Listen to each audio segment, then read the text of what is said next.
OBC उपसमितीने राजीनामा दिला पाहिजे. प्रकाश शेंडगे यांची मागणी. नाव बावनकुळे, काम 96 कुळ्यांचं चालणार नाही. ओबीसी नेत्यांचा इशारा.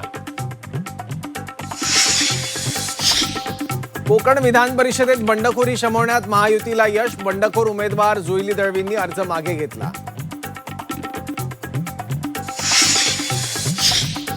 यवतमाळमधील काँग्रेस उमेदवार साहेबराव कांबळेंचा अर्ज मागे. मवियाकडे संख्याबळ नसल्यानं अर्ज मागे घेतल्याची कांबळेंची प्रतिक्रिया.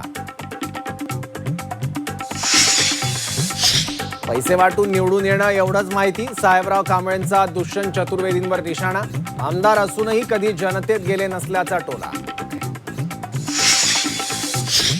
मुंबईत गुजराती फलकावर कारवाई. गुजराती फलक महापालिकेनं हटवले. मनसेच्या तक्रारीनंतर महापालिकेची कारवाई.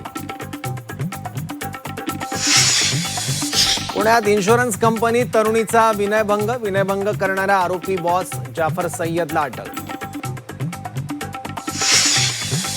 जुन्नरमधील बगाडवाडीत दुहेरी हत्याकांड. जन्मदाता बाप आणि सख्या भावाची हत्या. हत्या करून आरोपी मृतदेहाशेजारी झोपला.